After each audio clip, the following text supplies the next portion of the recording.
My next guest is Dr. Christopher Wyatt. He is an autistic self-advocate and father of two neurodiverse daughters. He earned his doctorate while researching online education for students with autism spectrum disorders. His experiences living with physical and neurological differences shape his parenting. Wyatt consults with schools, businesses, and nonprofit organizations on issues of autism, neurodiversity, and active inclusion. Welcome to the podcast, Chris. Thank you for having me. Well, tell me about a time when you were in the trenches and managed to crawl out. I believe we are still in the trenches. Many of us who are parents with students who are in special education programs. Unfortunately, COVID revealed that special education, which was already understaffed nationally and experiencing shortages of both teachers and paraprofessionals, has been significantly altered both during the COVID pandemic lockdowns and post-COVID. And the reason post-COVID, as we have seen that districts are struggling with funding issues, with this return to normal, retention has been an issue nationally. So many of us who are parents with education backgrounds have opted to continue homeschooling because of the shortages in special education supports. So right now, many of us, myself, my wife included, we are in the trenches because one of our daughters, the school explained to us they could not, under current staffing situation, provide the supports that really are needed for her success. And we've heard this story throughout. It is not unique to our location. So I don't want to say that this is, it's not a state issue. And that's something that I think is so important right now. Friends ask me, well, is this because you live in Texas? And I point out that my mother was in special ed in California. California, you hit much the same problems post-COVID. We have staffing shortages throughout the Southwest. I have now seen staffing shortages also in the Midwest. They are getting severe in the Great Lakes states, Minnesota, Wisconsin, Illinois. We just saw a strike that just ended in Seattle, Washington, where the issue wasn't pay. The issue was, quite honestly, they're asking so much of so few. And the school being unable to provide those. I am fortunate enough to have been trained in education. I did the K-12 training. I went to the K-12 boot camps, all those things to get a Texas credential after moving to Texas. And COVID hit. And it just made sense with that background that if the school told us they could not provide her needs, if they could not provide the supports that would result in her success to be the best student she could be, then I went back, as you would say, into the trenches to do daily lesson plans for all of the third grade and previously the second grade materials. And it's heartbreaking. I know professors who are homeschooling. I know teachers who, like myself, have chosen to step away from teaching because they have children with autism or children with severe physical disabilities. And the reason that's so important is if you have a child with severe physical disabilities, especially in middle school or high school where they're larger, they might need a paraprofessional to use the restroom. They might need a paraprofessional to lift them out of a wheelchair. My oldest is in a back brace. She needs help getting in and out of the brace, and the schools now have a traveling nurse. So the nurse is at one school one day, another school another day, and then they have aides, but without a nurse there, if she has a problem with her back brace, who is the qualified person to help her? This is our new reality until these shortages are resolved. I will say that I previously lived in Pennsylvania, Minnesota, California. So my wife and I have lived in these various states, and it didn't matter whether it was a so-called red state or a blue state. The shortages in special ed are severe. They are national. And I don't have a good solution, but it keeps throwing parents into the trenches because parents have to fill so many of these voids. I know parents who volunteer in classrooms, who act as the paraprofessional. I know parents who went into education or became teachers' aides and got their certifications to help because they had a special needs child.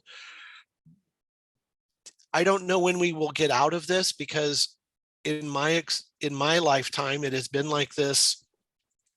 I began student teaching in 1988. Mhm. I have not seen a change. If anything, I have seen shortages increase. So for special ed, I think the sad reality is that many special ed teachers and parents are in the trenches and have been in the trenches. And until there is some sort of magical fountain of cash and people, Mm. that won't get solved. I do want to say that money doesn't solve it because I have been in meetings at universities that I work with, and the university will say, we have this grant for an autism program. Mhm. Wonderful. And they say, but we cannot find a certified psychiatrist or psychologist to take the Mhm. position. So it's not just the money, it is the lack of skilled professionals and teachers with those certifications. It's no matter how good a teacher is, and I know some very, very talented teachers, special ed is different. You can't take Yeah. just a calculus teacher and say, tomorrow you're doing special ed. And I understand that. And it just breaks my heart that we can't fill those positions nationally. Yeah, it's like I see some districts in my area have salary scales, for the regular band, then the hard to hire, and then the extremely hard to hire, which could be the autism specialist, the speech language path, those types of things. But like you said, not enough people are going into those fields or want to work in a K-12 district. They might be doing it through a consultancy or other, businesses where they're just put out into the schools or, into people's homes. But yeah, no, and the fact that it's been going on for close to 35 years. It's just, I mean, I've seen it not change, right? And that's just you're shedding a light on something that is really frustrating for people who are in your situation and, like you said, have to now homeschool your child. I do want to say that in Pennsylvania, southwestern Pennsylvania, there's an Mhm. organization called Glade Run with Lutheran Family Services, and they have an autism program. But what they have been doing is they've been funding the paraprofessionals at a discount rate to school districts to go in. Okay. But think about what this means. You have to have a charity raise the money to pay half the salary to have the Hmm. behavioral support specialist in the classroom. And Hmm. the school district pays money too. So you end up with these subcontractors in Yeah. Pennsylvania. I saw that also in Minnesota. There's a private company that does it as well. And there are many nonprofits like ARC Minnesota, ARC Midstate. These organizations that are trying to fill the void with volunteers and parent volunteers. That's wonderful that they're doing it, but shouldn't everyone in the classroom working with a child be a paid professional with benefits, with health care, with all of the things that go along with being a school district employee? And I'm not saying that I don't appreciate people who are volunteering every minute of every day to be there. As I said, my mother worked in special ed as a paraprofessional, but we have to pay these people as district employees. They deserve the vision, the health care, the dental care. They deserve the paid, leave. Asking volunteers to staff our schools is insane. Hmm. Yeah. I know people are trying to come up with creative solutions, but yeah, I agree with you. Let's talk a little bit about your own situation in being autistic and having your own children. So how does being autistic change parenting? Coming from a neurodiverse background, I am very aware of the times that I spent with special supports or without them through Mhm. K-12 and later on in life. And when you talk to autism advocates, there are a lot of strong views on the supports, which are positive or negative supports, which programs do and don't work. And I certainly do have strong opinions on those. But the reality is that without supports of some kind, I would not be uh, Professor Wyatt, right? I wouldn't be Dr. Wyatt. I wouldn't have been someone who went through a master's program, an MFA program, a PhD program. Those supports are so key to success. And thankfully, because my mother became one of those paraprofessionals in the classroom, and my mother worked within education and knew how to advocate, that is a lesson that I've taken to heart. So when it comes time for my children to have their individualized education program plans put together, their IEPs, their 504s, their other supports that are mandated that vary by state, I can be there, I can give input, I can be a voice for them that maybe not every parent can be. I can explain to the school district, asking my daughter what's bothering her isn't going to get you the answer you expect. Whether it's my eldest or my youngest, asking one of my daughters a question they may or may not be able to answer in a way you understand. They can't always contextualize how they feel. And so in some ways, I am empowered by my experiences to say, here's what I was going through. And I want you to understand that unless you are neurodiverse in some way, you may not be understanding her light sensitivity or sound sensitivity, or why the chaos of the classroom isn't quite appropriate for her needs. Mm. You know, and this would vary by daughter, and my daughters have different needs too. My eldest, so Lee is not body aware, and I don't know how to explain that to someone, but today before our chat, we had to take her to the optometrist, not because she knew there was a problem, but because I noticed at a meeting that we had for her robotics team, she kept leaning forward, trying to read, and just could never Mhm. read the presentation screen, the slides. Mm. And I kept asking her, what does it say? Can you read it? She kept saying no. But when we went to the optometrist and they asked her, are your eyes okay? She said, yes, I can see. Mm. Well, asking her which she could see better, you know, lens 1, lens 2, she couldn't really give answers. So we had to go through an hour and 15-minute vision test instead of the normal 15, 20 minutes because Mhm. she couldn't express clearly what was and wasn't working. She has, as I said, Lee has a scoliosis brace. She can't Mm. really explain to the doctors when it's not fitting right. What I have to do is I have to see the bruises on her body and say, honey, you have a bruise on your back. We need to get the brace adjusted. Mhm. So this lack of awareness of her own needs is something the teachers don't understand. They're like, oh, well, if she can't see, she'll tell us. Other students do.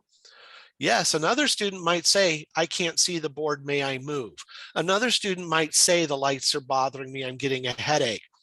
She can't make that connection. So Lee, who is diagnosed with autism, can't make that connection and give voice to it. She cannot advocate for herself. I have to be, and mommy has to be the eyes and ears for her who say there's a problem. For Anne, it's a little different. Anne goes into flight mode. She will scream. She will throw what people think of as a tantrum because when she's overwhelmed. And we have to explain to the teachers that when you see her screaming in agony and crying, it's not that she's upset, it's that she hurts. Something has overstimulated her. So knowing my autism and my neurodiversity, I am better able to try to be a buffer between the teacher who doesn't understand the behaviors and trying to explain that every behavior of a child is a form of communication. Whatever the child is doing, they're trying to tell you something. And they may only know to scream for help. They may scream, I hate you, or I hate this place, I hate this room. What they're really saying is something in that room is causing them stress. And it doesn't matter if it's ADHD, OCD, PTSD, dyslexia, synesthesia. It really doesn't matter what neurodiverse condition we're talking about. The teachers don't always understand that a behavior is a form of communication. They also don't understand traumatized children all the time. Teachers, we're rushing through credentials right now to get people in the classroom. And too many programs have a semester of special education for every teacher. And again, I've seen this nationally. I'm not pointing to any one state. Your teacher education program is a year or two after your bachelor's degree at best. They don't have time to teach you to be a psychologist. But we need teachers to understand traumatized kids who aren't getting meals at home, who are seeing abuse, who have seen violence, who have PTSD. Maybe they are just, as I said, neurodiverse. When they're acting out and we label them as troublemakers and we give them detention and we do all of these things like taking away their PE time, we might actually be doing more harm and causing more trauma. We see this sadly with children from minority backgrounds are more likely to be classified as troublemakers when really what they might have is a neurodiverse condition. We see a lot, just statistical evidence points to a lot of children who are getting in trouble for what might be neurodiversity instead of that being noticed. Teachers just see a troublemaker. So again, being a neurodiverse parent, I can step in and do that. And hopefully what I explain to teachers gives them a new way to look at every student in that class, not just my daughters. What do you suggest the awareness of and tolerance is of all autistics isn't enough? Because like a lot of people say, well, we're aware of the situation. But like you said, they're not really fully trying to use these trauma-informed practices. And acceptance is putting the student in the classroom. So you accept the student and we're going to mainstream the student. That's nice, but what if the peers don't integrate with that child? What if that child is not, the child is not included? So you can have inclusion where you're saying we're accepting and we're bringing the student into the classroom, but if the student isn't actively engaged with others, isn't actively included by others, what you're really doing is setting up the student to feel like an outsider. And when I have observed, I'll be brought in by a school district, and let's say I go into a high school class and I notice in the classroom, the science lab, that the student who is neurodiverse, gifted, science student with ADHD and maybe what used to be called PDD, NOS, very mild, high functioning, whatever you want to call it, but that's neurodiversity. PDD is pervasive developmental disorder. It just means the child is awkward socially. And we have, unfortunately, we have turned this into a clinical term and a disorder, but that's part of the autism spectrum disorder now. And I'll observe, and this student is being excluded. The teacher says, oh, well, he can do the work or she can do the work, so I'll let that student sit over there by his or herself. And all of the other students are talking about the lab and they're engaged in the lab. And the student will say, I'm not being part of the class. I'm here. I'm included. They're aware of me. They're tolerating me.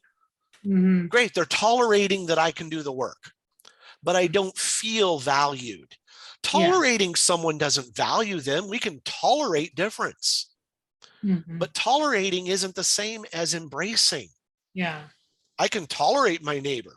That doesn't mean I'm embracing my neighbor. It doesn't mean that I'm including them and engaging with them and learning from them. What it means is we're occupying a shared space. Well, so what?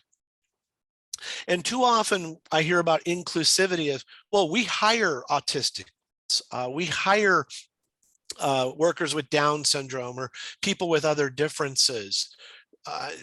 That's not enough. Hiring someone with a difference and giving them a job on an assembly line isn't including them. It's not truly including. It's not truly, you're accepting and you're tolerating, but are you really integrating? And I think integration into society is the key. If someone isn't integrated into the activity, the classroom really is giving the illusion of equality, the illusion of diversity. And too often that's what these programs do, is they say, oh, well, we have mainstreamed, we have integrated because we have the bodies in the room. Well, that's not enough. It's not Mhm. enough. Mhm.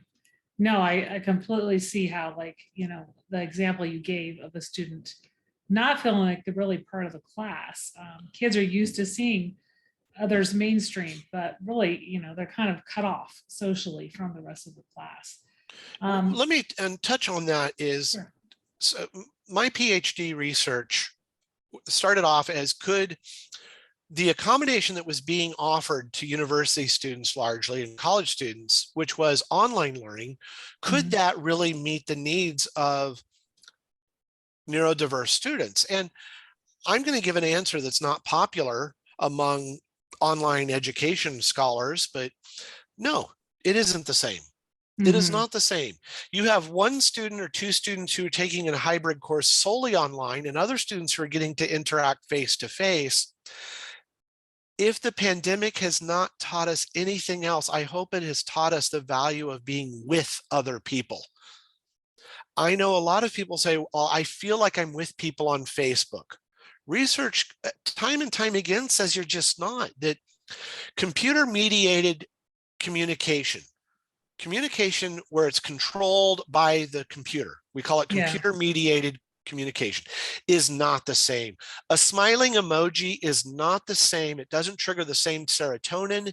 It doesn't trigger the same parts of the brain as actually seeing someone smile in the same room. Yeah. Our mirror neurons do not fire the same way. Our wiring for social engagement is not triggered in the same fashion. So when Mhm. we say it's the same, yes, someone could learn online.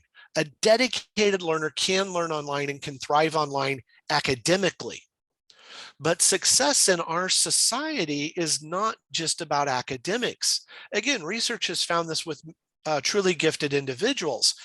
You can take truly gifted individuals and find and trace them, do a linear study where you're studying them throughout life, and longitudinal studies will find that being gifted can be just as much of an impediment as any other form of neurodiversity Mhm. if you never develop social skills.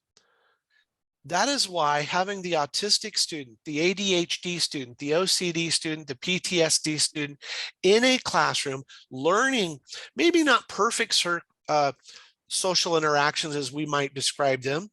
I will never be perfect socially. I will always be a little awkward. But learning to say to other people, forgive me, I'm a little different. I may not make good eye contact. I may not have perfect vocal control, but I would Mhm. really like to be part of this team. Yeah. Then that's again getting into that self-advocacy. Mhm. Mhm. Online, online is not just the same. Ask any parent, does it feel the same when you talk to your kid on the phone or when you see your son or daughter at Christmas and can hug them? Right? Yeah. It's just, there is something different. And so even as a researcher, I find that online education was valuable, but one reason we saw so much drop off was the bonds were not there. And I think half of what makes a good teacher is the bond that he or she develops with the students. Yeah, definitely.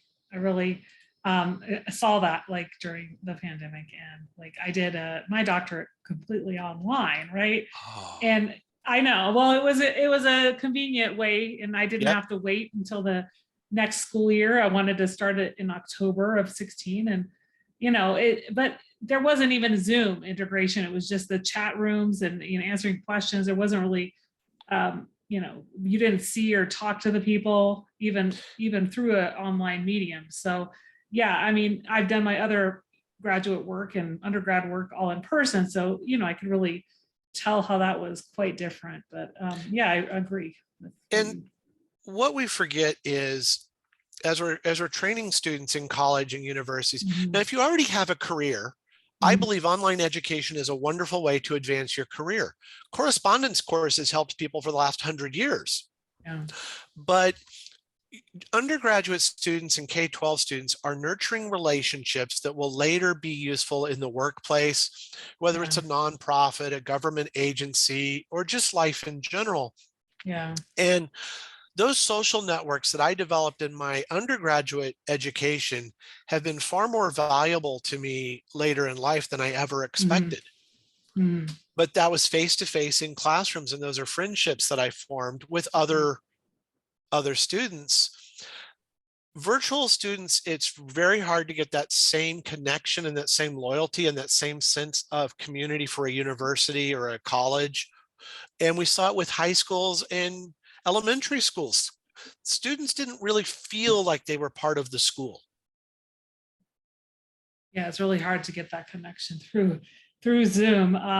Let's talk a little bit about some of the questions that you receive when you're at education conferences in terms of sex and relationships among neurodiverse teens or young adults. The social aspects of school, starting even as early as fifth, sixth grade, Mhm. start to really affect student performance. Mhm. And we as parents know this, right? We all hear about the first crush. We hear about who likes who, or she's not talking to me because some new girl came to campus. And this is what affects young Mhm. people. And as teachers, we eventually come to understand, I think, with more and more experience. You see this maybe first and second year teachers, they try to think, I'm just teaching science, I'm just teaching geography, or I'm just teaching third grade or fifth grade.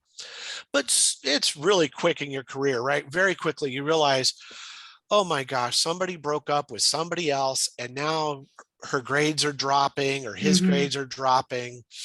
So when I go to conferences, it never fails that after talking about academics and social skills, inevitably a teacher will ask, I have an autistic student, I have a student on the autism spectrum or a neurodiverse student in other ways, Mhm. and everyone else is dating, everyone else has a boyfriend or girlfriend, and this person is slipping quickly. Um, I have taught, as I said, since 1988. I have lost 3 students while I was teaching to suicide. Wow. And I believe that we need to take mental health very seriously. We know this with, sadly, mass shootings and gun violence. We now know that we are further traumatizing our students with these live drills that we do. And let's do an active shooter pretend. Well, the social aspects of trauma can be very real for the neurodiverse. And because neurodiverse students don't always understand social signals, what happens is I will get a district call and they will say, we're about to expel a student for stalking. Mhm. She won't leave this young man alone. He was friends with her. He was nice to her. And now she thinks they're boyfriend and girlfriend. Mhm. And that's because neurodiverse people who are often bullied, often picked on, when someone is nice to them, they can misunderstand it. Mhm. It is very easy for someone who's neurodiverse to end up in abusive relationships. Mhm. I have had teachers talk to me, especially, um, unfortunately, they're more alert and more aware of young women who are in abusive Mhm. relationships, but it does occur with boys. And it does occur with those who are non-binary, who are um, gender fluid, LGBTQ plus. But often with young women, I will be asked about cutting, substance abuse, depression, Mhm. because the neurodiverse, a lot of them experience trauma their whole lives. They've been alienated their whole lives. They've been experienced a trauma through therapies that tried to change who they were, being forced to make eye contact, forced through aversion therapy to deal with noises they couldn't tolerate or sounds that upset them, colors, you name it. They have been subject to so much pain and misery that the relationship stuff, especially for a young mind where the hormones are changing and this becomes so important, teachers will tell me it is such a part of young life in the middle school, junior high, high school ages that they just want to know, what can I do or what should I do? Mm. I know this child wants a boyfriend or girlfriend. I know this child wants to go to the prom or feels alone. I know this person is struggling with identity at home and it might be rejected by parents. I will say the worst thing, and I know that this has led to some of the negative consequences I've seen personally as a teacher and as a mentor.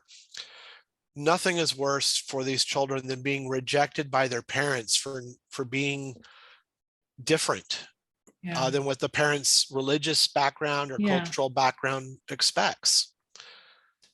And when I speak to conferences and I'm asked about this, I tell them the first thing you need to do is talk to your guidance counselors. You're a teacher first if you are the classroom teacher. If you are the classroom teacher, you are not a mental health professional. Please do not try to be one. It will drain you and take you away from the job that you are hired to do. If, however, you are like I am and do consulting and do this work, and this is part of what you do, even as a teacher, you also have to take care of all of your rights and responsibilities legally. Every teacher in every state is a mandated reporter. So when we hear about abusive relationships, whether it's at home or at school, whether it's a parent or a boyfriend or girlfriend or a classmate, we are legally obligated to report these things. I have been asked, well, I have an autistic student and she really likes sensory input, and I think she's getting sexually active too young with someone who's older. I always say, talk to your guidance counselor. You have to report this, follow your school policies, be aware if your state has a child line that you need to report to if she's underage and you suspect something inappropriate is happening. These are things that teachers need to be aware of. And because neurodiverse individuals don't have the same executive function and the same awareness of structures and rules that others might have, Mm-hmm. as teachers, we are the defense these children need. We can be that person who files a child line. We can be that person who contacts a foster system Mm-hmm. if we think a foster child's being abused. We Mm-hmm. can be that person who sits down with the counselor and says, I've noticed some strange marks or some bruises or something. And you say it to the counselor and ask, do I need to file the child line now that I've talked to you? What is our state's reporting policy? What is our district's reporting Mm-hmm. policy? We have to know these things. So when I go to conferences, the questions that come up about sex and gender, I always point out that the reason you're asking this is you suspect something. Now, if it's Mm-hmm. good, great. If you suspect that some child is or some young adult is interested, then that set up something so you can talk to the parent, but follow procedure. Always follow procedure. You're bringing up the question at an academic conference because you're worried about something. You're not bringing it up out of the blue. You're not just, Mm-hmm. hey, what about sex and autism? You're doing it because you think a student who is neurodiverse in your class or at your school has a problem. That's the only reason you'd ask the question. And sadly, every single conference I've done, that question has come up. I cannot think of a time when a teacher didn't ask during the conference or out in the hallway, I have a student and I think the social aspects are causing some issues. What do I do? And I Mm-hmm. think that we need to know, again, in every state, we are mandated reporters, and ideally we have wonderful counselors supporting us. Sadly, I know that's not always true. I Mm-hmm. understand that. But it's not your job to shield the child in any way, shape, or form other than to act as an advocate. Contact that child line, contact your principal, contact your guidance counselors, contact the school nurse if you think there's something even more serious.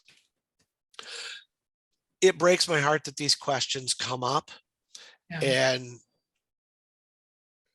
I wish they didn't. More often than not, it is peers who are bullying, sexually assaulting, um, engaging in gender or sexual orientation discrimination against a student. It has even been the case where a teacher was using slurs and inappropriate teasing. Mm-hmm. The teacher may have an autistic student who is gender fluid or non-conforming in some way. Mhm. And I had a case where the teacher said to a student, nice of you to come into class, girlfriend. And it was to a non-biological female student. And it Okay. was not meant as a supportive, I'm embracing your identity. It was Mhm. meant as an insult. Mhm. Mhm. So again, when we talk about autism, one of the things we do see is there's higher rates of non-conformity within the autistic community. There Mhm. are higher rates of LGBTQ identity. We don't know the correlation. Research out of the UK has found that many of the women who are diagnosed as autistic or otherwise neurodiverse do happen to cross sexual orientation lines or be Mhm. asexual. And Okay. obviously, some of the most famous ones, like Temple Grandin, who is reported she is asexual. She is Mhm. happy without a romantic Mhm. relationship. Mhm. People can be very mean if you're not what they perceive as normal. Mhm. Hmm. Yeah, and that's a whole conversation to have. Just kind of a what's coming, kind of these, I would say, past several years, and what we're seeing from kids, and the fluid, identity and all that. But like you said, it's just listening to the child, and being the reporter to those people that can help the child further. But you also suggested how autistics need to advocate for themselves. So why do you suggest they should disclose their needs at school and at work? There are several reasons for this disclosure, not the least of which is legal protection. Mhm. In the workplace, you are only covered by the Americans with Disabilities Act if you disclose. And Mhm. unfortunately, universities, colleges, tech schools, our post-secondary system does not fall under IDEA, the Individuals with Disabilities Education Act. So we have students who get IEPs, they get 504 plans, but then they go to college or trade school and experience failure because they expect an IEP or they expect a 504 Mm. plan. And what happens is those things don't exist after Yeah. K-12. So during K-12, many parents are worried about this. Will my child be stigmatized? But my daughters know they're neurodiverse. They know that they have ADHD. They both are diagnosed as ADHD. With Lee, she knows she's autistic. She has no problem saying, I have autism. I may speak in a different way. I may have certain needs. Mhm. I think that teaching a fifth grader, a lot of people are like, oh my gosh, how can you burden your daughter so much? It's who she is. She's always going to be autistic. It's not like it goes away. It's not a so no, I love her and she is who she is, and she should not be ashamed to say, I have autism and so I'm sensitive to certain sounds. Could you please Mhm. turn down the volume?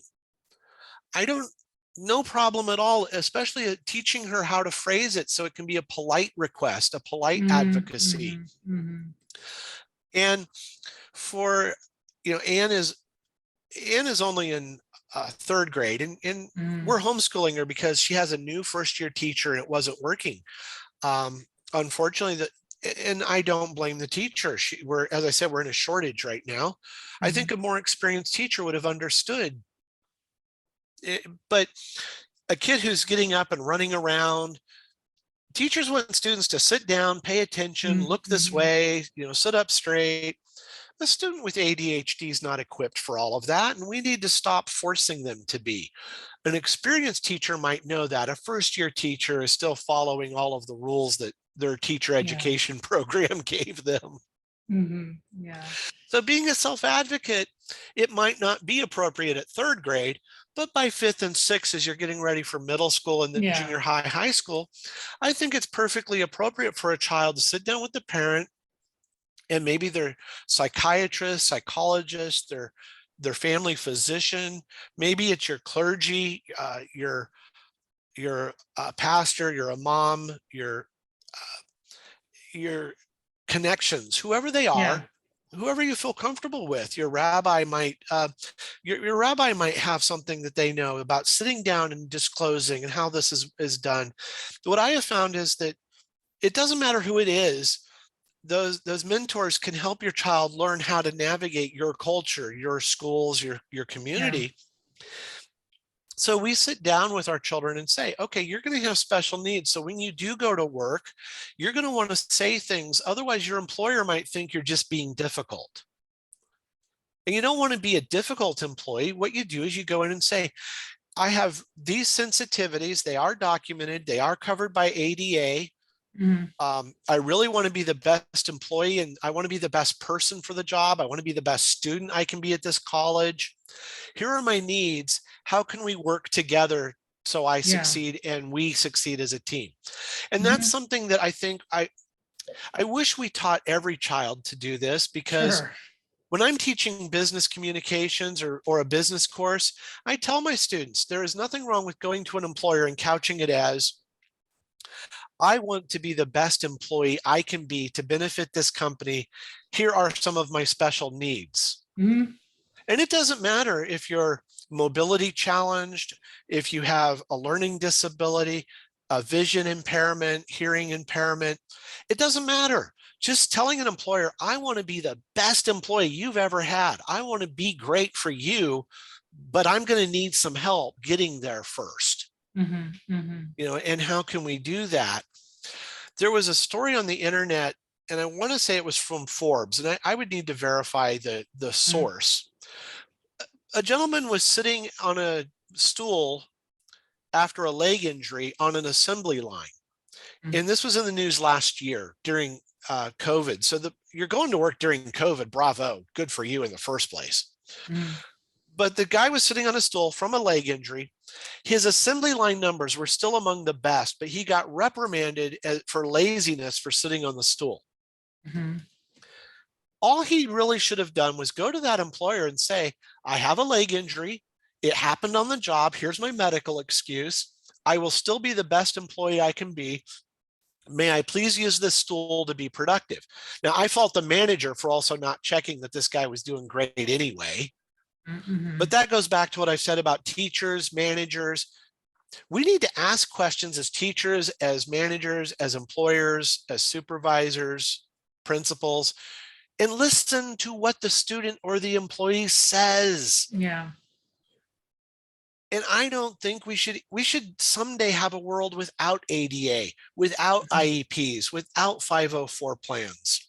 Someday we should have the ability to listen to the student and just say, sure, I can move your seat. Oh, you need a mouse that instead of a trackball, or you need a trackball instead of a mouse. Maybe you need some other accommodation to be the best student or best employee you can be. What can we do to make that happen? Instead, we make students advocate for themselves. A student at the university has to get a diagnosis, has to go to disability services, has to disclose to everybody, I'm disabled, as if that's something that they should be ashamed of. Why do we call it disclosure?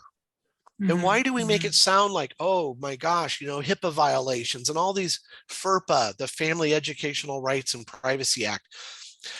I wish we didn't need any of that. I wish the disabled, myself included, felt like I could just go up to a teacher and say, I have a palsy. Some days I will shake.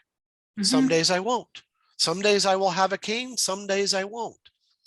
And just have the teacher listen and say, oh, okay. I will let you know let me know if you need anything. I still to this day remember a professor writing me up for tapping my cane and being a distraction. When that's not what we need. So Yeah. I want my children to be self-advocates who can walk up to a teacher and say, I have special needs. I have talked to disability services, or I have an IEP. I have a 504, whatever it is. And with confidence and with pride, say, I want to be the best student I can be. And so I want to help you as a teacher or as a boss, give me those services. Here's Mhm. what I need. Here's what Yeah. we need to do as a team. Yeah. Yeah. It's that. forming a team with the educators and, really, like you said, fifth and sixth grade and up, advocating for your needs. On the other side, how can educators embrace neurodiversity, especially if they're like you, your third graders, a brand new teacher, people who do not have a lot of experience working with kids with neurodiversity? Our education system is not neurodiversity friendly. Yeah. Um, our culture is not. We want children to sit still in a desk for 40 minutes at a time on task. Well, in a room that might have decorations on every wall, colors Mhm. everywhere, things hanging from the ceiling, noises outside, Yeah. interruptions from the intercom. And then we wonder why a student with ADHD, with dyslexia, with synesthesia, with dyscalculia, whatever it is, right? We wonder Mhm. then, why can't they concentrate? Mhm. Really? Well, gee, you're asking students to behave in a way that no other culture does. I just had a debate with the local education body. We're in regions here in Texas. Mhm. They want students to learn slant, which is to sit straight, lean forward, be attentive, ask questions. It's make eye contact, Yeah. take notes, nod. Mhm. It's this big long list of things that spell SLAANT, slant, Mhm. whatever. Mhm. And I commented, what about the child who is dyslexic and is struggling to take notes and listen? And then you tell Mhm. them they can't bring a laptop to school, even though a laptop for dyslexics has been proven to be better. You're Mhm. going to say, oh no, you have to take handwritten notes to a dyslexic, Gosh. or you're going to say you have to make eye contact. Eye contact for an autistic is painful. And what is this social thing about? Okay, now listen, lean forward and nod. So they're training these first year teachers for what we consider normal social behavior in a Yeah. Western culture. Yeah. I have a cousin who is teaching, I think this year in, one moment. Uh, oh dear. Um, I'm going to get this right. Where was Casablanca? Where was Casablanca set? The great movie, right? Northern Morocco. Morocco. Thank you. My cousin is Mhm. teaching in Morocco this year. Previously, she taught in Hong Kong, right? Mhm. And I've taught in multiple states and different students from different cultures Yeah. at the university. I've had students from Korea, Japan, uh, obviously Germany, parts of Africa, some parts of South America. Different cultures have different expectations, and these first year teachers are imposing an American extroverted, socially dynamic way of learning and behaving that an introvert, that someone from a Somali culture, that someone from Hmong culture, that someone from maybe the South Korean culture would not understand and Mhm. cannot adapt to. Mhm. And we're asking autistic students and ADHD students and people from all these different cultures to behave like little automatons and sit quietly for 40 minutes. And then we punish them if they don't sit by taking away their recess. Well, the Mhm. whole reason the kid is up and active is that child has ADHD and needs to move to reset his or her brain. Yeah. And every expert on ADHD or autism will tell you they need the movement, they need to fidget to self-regulate to get back. So what do? The teacher takes away recess, the very thing that would reset Mhm. the child. Yeah. So our first year teacher education programs, I have no idea how to cram in more, right? We Mhm. cram in Mhm. so much into that single year or two that most states require. And now with emergency credentials and boot camps, I don't know how to do this. We need to teach teachers that their expectations are based on norms, not on Yeah. everybody. Yeah. Not everybody is going to look at you. My daughter can be doodling and repeat every word you said Mhm. Mhm. because the doodling is how she's self-regulating. Mhm. I don't know how we teach first year teachers this. And the problem is first year teachers think that a quiet classroom is a well-managed classroom. And that classroom management is emphasized in every single state, in I've watched teachers, every single state where I've renewed or pursued renewing my credential in Mm-hmm, K-12. mm-hmm. Every one of these programs in every state has had this idealized behavior for students. Yeah. Can we please stop it? And I don't know that I can, because Yeah. every educational professional has been influenced by behaviorists like B.F. Skinner. They've all been influenced by Piaget. They have all Yeah. been influenced by a history of scholars that they are right for the average normal quote unquote person. I don't think there is a normal. I don't think there is a neurotypical. Yeah. I hate the phrase neurodiverse because no brain works. No Yeah. brain is normal. But I do not know how we tell teachers that you need to be prepared to listen to every child and every parent, because not every child is going to fit your expectations. Now, I'm Mm-hmm. not saying we have to put up with every disruption. I'm not saying we have to tolerate everything and meltdowns. What I'm saying is we need to pay attention to those and work with the parent to make something that works for that child.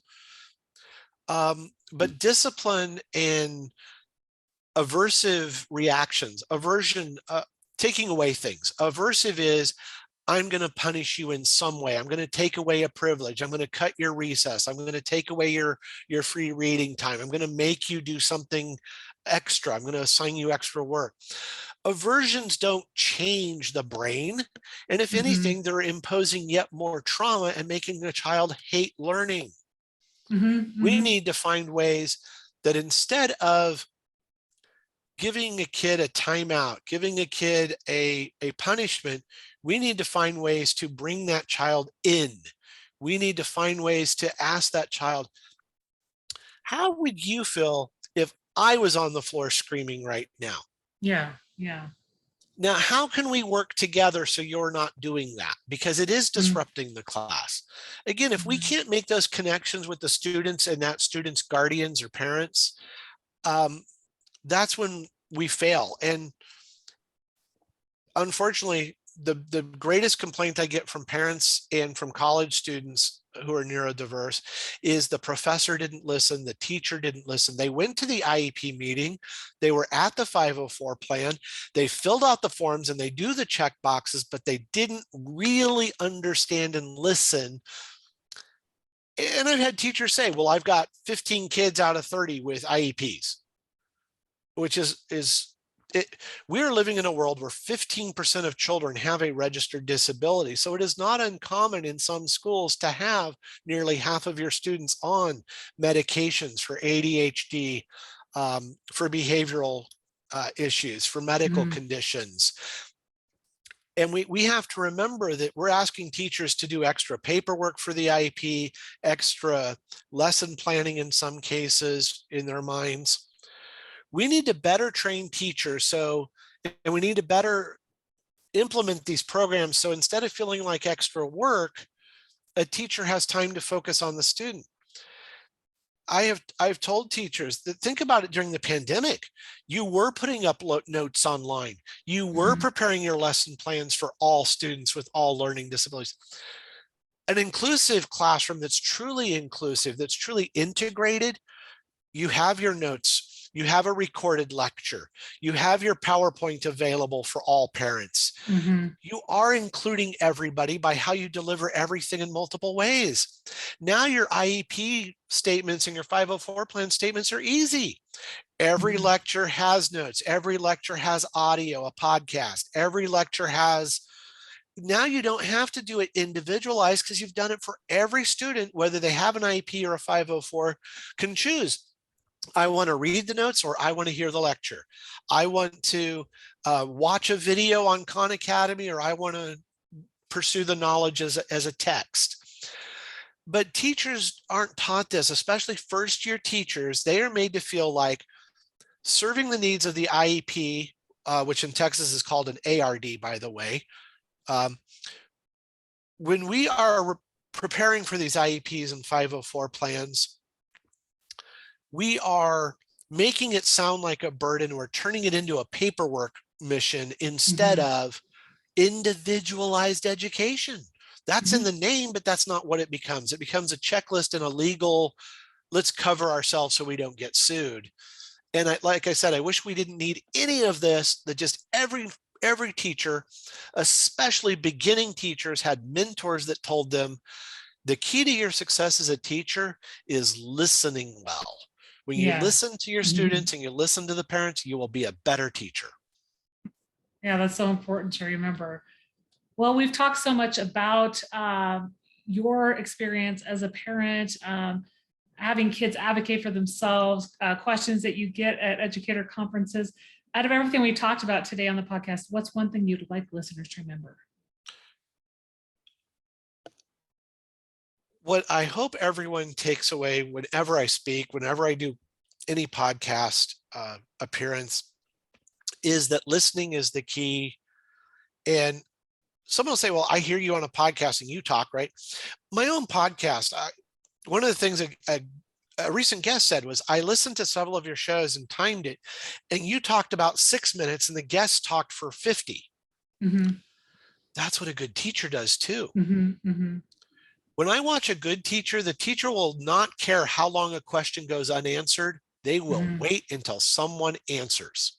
And that's hard for a teacher. You might have a lesson plan and you say, okay, what is the capital of, you give a country or somewhere, what, or a state, right? And because they're impatient, they'll say, okay, well, nobody got it, but the capital of California is Sacramento. Let's go on. Learning to not answer is the most difficult thing for a teacher.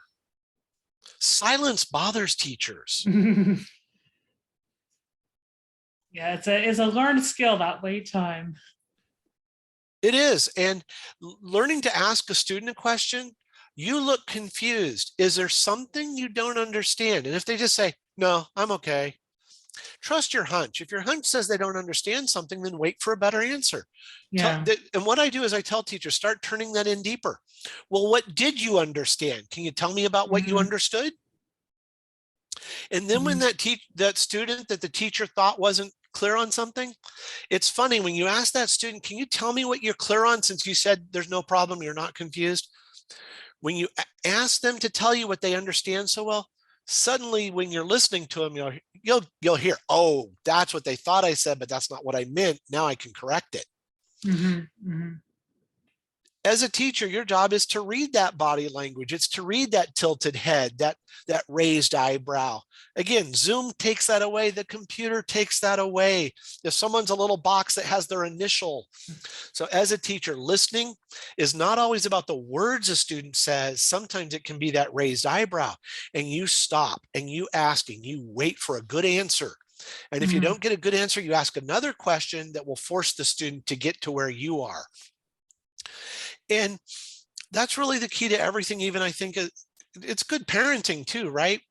A good parent, we ask the question at dinner, how was your day at school? And if my daughter says, it was good, my next question is, in what way was it good? Yeah. And she'll look at me like, uh-oh, I have to answer. I was trying not to answer. Because that's what it means. Oh, it's okay. What that really means is I don't want to talk about it. Yeah. And part of a parent, a lot of parents I meet with, oh no, she said her day was good, and so I went on. Ask her what was good about it. Ask your son what was good about it. If your son goes to baseball practice and says, oh, it was good. So what did you like about baseball today?